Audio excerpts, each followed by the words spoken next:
namni duuna mara faadhaa jira warreen seentan walii dabarsaa wal afeeraa yaadaas komantiidhaan barreeffachuun dagatinaadha nin dubbisaa by the way ani guunaa so komantiin nama takkaleen hin dabartu dandeeytee addaatiin qabaa nin dubbisa waan bareessanii negatiivis positiivis walii sheer godhaa walii dabarsaa yaadaas naa kennaa waa lama gaggabaabduu murteessaadhaan dubbachuudhaaf deemaa wanni lameen maali takka hiriira DC'dhaati hiriira DC kana ani samudura beeyseen jira falmatalleen irraa sawaa jira communitiin DC'dha asbaatee irraa soytee jirti hayyoonni hedduun irraa dubbatanii jiran waan takkaan jala muree isiniimu barbaad waa'ee DC'dha gabaabdu jala muree guyyaan DC itti dhaquudhaaf deemnu kun Oktoobar guyyaa 2 Oktoobar guyyaa 5 aangoon Abiy Ahmed seeraan hiraawwatti hin jirtu waan kana addunyaanis dhagahaa jirti addunyaan hordofaadhaa jirti reakshinii ummata Oromoodha sabaa sablammoota achi keessa jiru deebisii mootummaa guddoo the most powerful region in the Horn of Africa biti Tigray amma qo'atti baatee jirti akkasuma lakkaawaadha isaanis dhiibbaa guddoo godhu jiran addunyaan dhiibbaa godhu jirti ummanni Oromoodhaa keessaa fi alaa dhiibbaa godhu jira waan kana guyyaan itti sumudaa gubbaa kaayuudhaaf teenyu Oktoobar guyyaa 2 hiriira DC'dhaati laffaatii teenyata hanga ammaan tanaa guyyaan oomishachuudhaaf deemnu guyyaa DC dhaquudhaaf deemnu kan akkatti wadhaa ummanni keenya guyyaan wareega qeeroon biyya keessaa kafalaadhaa jirtu addunyaa dura qabsiifnee for all these reasons biyyi kun jeequmsa keessa galuudhaaf deemti gaaga'ama biyya kana keessatti dhufuuf jenosaayidii mootummaan ummata irratti labsaadhaa jiruuf addaan qoodinsa mootummaan ummata iddutti godhaa jiruuf biyyoota westiidhaa Ameerika irraa eegalee waan kana asirraa eegalaati ragaa taha waan dhufuundaaf itti gaafatamaan Abiy Ahmed jinneeti addunyatti himuudhaaf deem we are going to talk to the world not only US we are going to talk to the whole world waan kana sammutti qabadhaa warreen DC dhaquun hizaabarra murteessaadha rakkina ummanni keenya keessa jiru salphina ummata keenyarra gahaa jiru addunyaa duratti baanee yeroo irraa maayyiitiif addunyatti himuudhaaf deemna kanaafuu guyyaan kun guyyaa irraa hafanii miti guyyaan DC'dha Oktoobar 2 namkum 30 irraa hanga 40 magaalaa DC keessatti eeyna magaalaa gudditti Ameerikaa DC keessatti gaafa dhiyoodhaa gaafa duubaa walii himnee osoo ittiin qophaa'in namni dhaqaadhaa ture san toora nama 8 irraa hanga 15 lagama warri gaafas dhaqe amma garuu nama 30 irraa hanga 40 eegaadhaa jira namni bakka hedduurraa North America qophaa'aa jira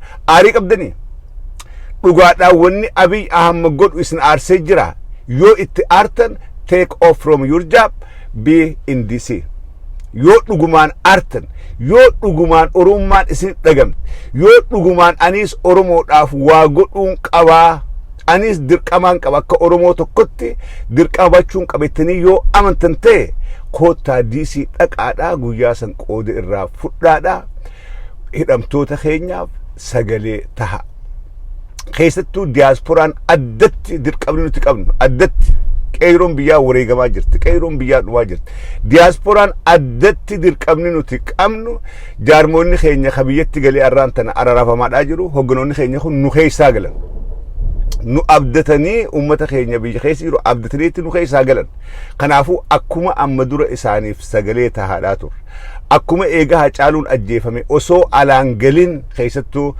magaalonni akka magaalaa Minneapolis faan osoo alaan galin falmaadhaa turan kanatti ammas itti fufnee waan kana hojjechuudha qabna guyyaan irraa maayyii guyyaan xumura waan kanaa guyyaan addunyatti himuudhaaf deemnu Oktoobar guyyaa 2 jechuudha Oktoobar guyyaa 2 guyyaan kun guyyaa irraa hafanii miti kana qabadha warreen Ameerikaa jirtan warre namni gariin namuma mana taa'eetuma afaaniin qabsaa'u jira namuma alawaadaa keessaa qabsaa'aadhaa jira haasawaan namni isa danda'u achi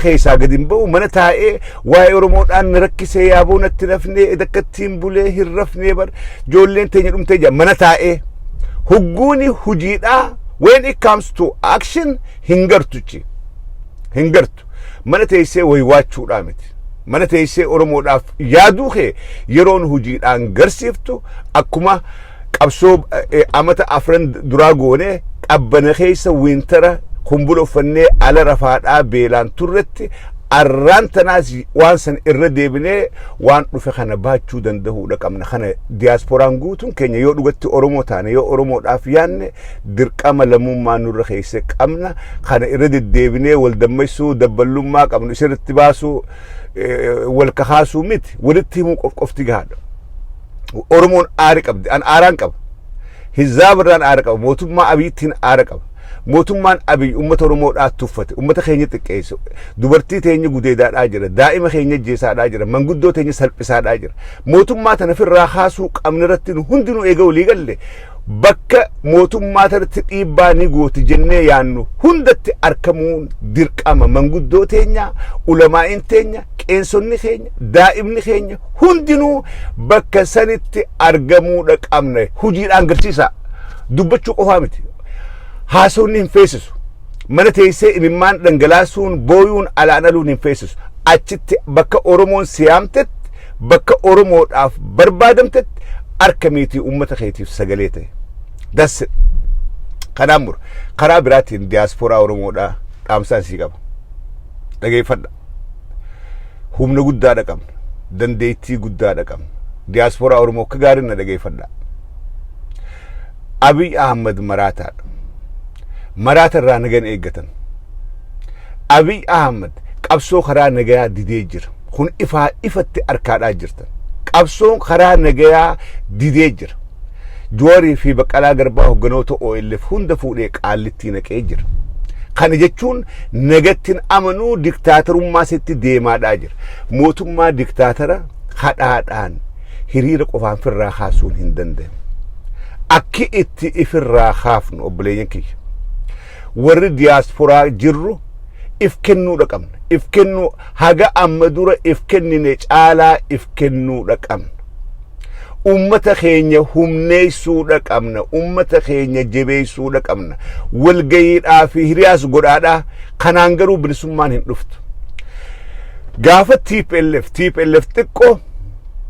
xiqqoo alagaadhaa if eeggatti boru maaltu maaliif sammuun isaanii waan yaadduuf dhiiroo ummata kana finne haga yoomitti finna garam deemuuf teenya boodarra maaliif booda'aan ummata Oromoodhaa kana madeessinee ifitti hijeessinee akkam taanaa waan juutu sammuu nyaachaadhaa ture kanaafuu xiqqoo hilaadhaa turan waan dhadhama mootummaadhaa san xiqqoo qabaachaa turan garuu Abiy Ahmad maraataadha kana hundan beeku zigaal hin beeku lubbuu namaarran kaan daa'iman kabaju manguddoon kabaju sheekan kabaju qeensiin kabaju nama afaan inni beekuun itti dubbatta afaan inni dubbatuun itti dubbachuu qabda maraataa afaan maraataatiin itti dubbatta nama qawwetti amanu afaan qawweetiin itti dubbatta nama nagaatti amanu afaan nagayaati itti dubbatta ummanni keenya ka diyaaspooraadhaa yaalii hanga ammaan tanaa baroota lameen kana yaalii gooneen injifannoo guddaa galmeessinee jirra diplomaasii addunyaa irraa hunnee jirra arra Abiy Ahmad Ameerikaadhaa miti biyyootan Awurooppaa tokkollee dhaquu hin danda'u tokkollee bakka Oromoon baqattummaadhaan jirtu keessa Abiy Ahmad dhufee dhaabbachuu hin danda'u kana booda he cannot come to America he cannot maaliif mootummaan Ameerikaadhaa mootummaa lammii ifii kabaju nuti lammii Ameerikaadhaati waan nuti iyyaadhaa jirru dubbachaa jirru kana Ameerikaan waan hojjennee taaksii kafallee biyya kanatti lammii taanee mirga qabnuuf nu dhageeffatan ummanni lammiin tiyatu maaliif iyyitee maaliif waywaata maaltu deemu jira they know kanaafuu Ameerikaa Abiy Ahmad kana booda dhufee miilaan dhaabbachuudhaaf hin taa'u the same Awurooppaadhaan dhaqee dhaabbachuudhaaf hin taa'u biyyootan ollarraa muramee jira he is limited to Finfinnee actually Oromiyaa keessaa gabbuun danda'u kana booda. Limmeetirtuu Finfinnee. Arakkiilootti marfamee hidhaa if kaayee jira harka ifiitiin. So amma dura injifannoo gurguddoo galmeessin. Hiriira baanuun waraqaa barreeffamtuun seneetoroota qunnamuudhaan mootummoota keessa jirru mootummoota addunyaadhaa adda addaa qunnamuudhaan dhiibbaa guddoo irra goonee arra dippiloomaasii isaa murree jira gargaarsa irraa dhaabnee jira. Garuu takkaan nuuf takka waan sirraan ol waan as deemaa if duratti qophaa'uun hedduu barbaachisaadha. Abiy Ahmed yoo karaa nagaatiin dhiibbaan addunyaan gootuus dhagayuu baatee handi taate furmaanni isaa maali? Afaan inni dubbatuun itti dubbachuu qofa. Afaan sun ummanni keenya ummata goota, ummata jeen, ummata loluudhaas beeku, ummata aaris baachuu beeku, ummata gumaadhaas kafalachuu beeku ummanni Oromoodha. Osoo ummata akkanaa kana qabnu nuti diaasporaa yeroon if kenninu ammaan tana yeroon if qabnu yeroon ilmaan keenya agabsinee ummata Oromoodhaa haruma inni barbaade hundaan humneessinu ammaan tana. Arra carraa hedduudha qabna. Kalee carraa qabaachaan ture gaafa TPLF. Biyyootan ollaa Oromiyaadhaatii wajjiin nagaynin turre maaliif? TPLF dimokiraasiidhaan dippiloomaasiidhaan qabattee naannoo san hunda dallawaan nu jaarteef karaa qabaachaan turre arra karaan keenya karaa hedduudhaan banaadha. Abiy Ahmed olloota naannoo san jiru hundaa wajjiin wal nyaatee jira. Ijiptii wajjiin wal nyaate, Somaaleedhaa wajjiin wal nyaate, Keeniyaadhaa wajjiin hariiroo gaarii qabu. Eertiraa dheengadda jala fiigullee wajjiin wal dhabee jira. Waan hedduu waan as gubbatti ol baafnee dubbachuun hin taane jira. Waan itti qophaa'uu qabnu. Diyaaspooraan keenya if qopheessa obboleeyyan keenya. If qopheessa. Yoo akkanuma zalaalam boohaadhaa jiraachuudhaaf deemne malee aan caffee raammis waan baatii takka dalagu eessarraan oolcha qabsoo Oromoodhaatiif yeroo itti yaaduu qabu ammaan tana. Waaniin baatii takka dalagu. Tokkoon keenya diyaaspooraan miliyoon meeqaa jira ala kana. Awurooppaadhaa fi Ameerikaa biyyootan Arabaa keessa diaasporaa hagamee jira. Yoo dhuguma hagi kun aarii qabaatee hangi kun if qabee waaniin baatii takka dalagu aarii kanaan if baasa ummata kiyyaan humneessa karuma fedheenu yoo ji'ee lafaa ka'e mootummaa san garagalchuun laaftu waan akkanaa ditteelii keessa gabboonii as gubbaadhaa iyyuu lallabuun hin feesisu.